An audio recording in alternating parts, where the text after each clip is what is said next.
Once upon a time, in a village nestled between rolling hills and a sparkling river, there lived a young man named Kaito. Kaito was known throughout the village for his insatiable greed. His house might have been small, but his dreams were large, very large. He dreamt of a grand palace made of shimmering gold, of exquisite silks and tapestries, of banquets filled with delicacies. In short, he wanted it all. And so, one day, driven by his relentless greed, Kaito left his village in search of fortune. He walked for days, his heart heavy with longing and his stomach rumbling with hunger. Just when his hope began to dwindle, he saw something in the distance. At first it looked like a small hill, but as he drew closer he realized it was a massive golden mountain.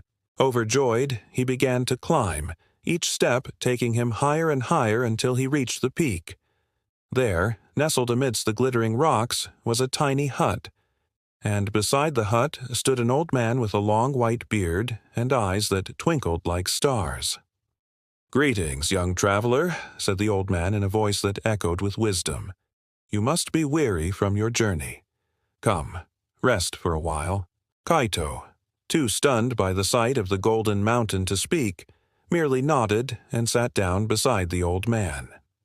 As the sun dipped below the horizon, painting the sky in hues of orange and purple, the old man served him food, and Kaito ate with a ravenous hunger. Then, as the stars began to appear in the night sky, the old man said, "I can see that you are a man of great ambition, Kaito. What is it that you desire most in this world?"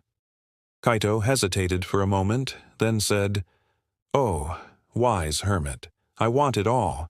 I want to be rich beyond measure, to live in a palace, to have everything that glitters." The old man nodded understandingly. "Very well," he said, "I can grant you your heart's desire. But before I do, I have a small request. Would you mind showing me your village? I have lived in solitude for many years and have grown quite fond of the mountain, but I am curious to see what lies beyond." Overcome with greed, Kaito hesitated. Could he really ask the hermit to wait? To his own self, he thought, the old man would surely understand. But then he remembered the hermit's kindness, the way he had welcomed him and shared his food. A wave of guilt washed over him and he quickly agreed. Handing the old man a small stick, Kaito said, "Here, take this. It will help us find my village. Now let us go quickly." And so they set off, Kaito skipping ahead, eager to claim his prize, while the old man followed slowly, his eyes twinkling with amusement. But when they finally reached Kaito's village, it was unlike anything he had imagined. Gone were the cozy cottages and friendly faces. In their place were towering mansions, cold and imposing, and instead of the river, which had been so central to their lives, there now stood a huge wall. Overcome with confusion, Kaito asked the old man, "What has happened to my village? Who has done this?" The old man pointed to the stick in his hand and said, "This is what has happened. This is the price of your greed, Kaito." With that, the old man vanished, leaving Kaito alone on the hilltop with nothing but the stick. And in that moment, Kaito understood the gravity of his actions.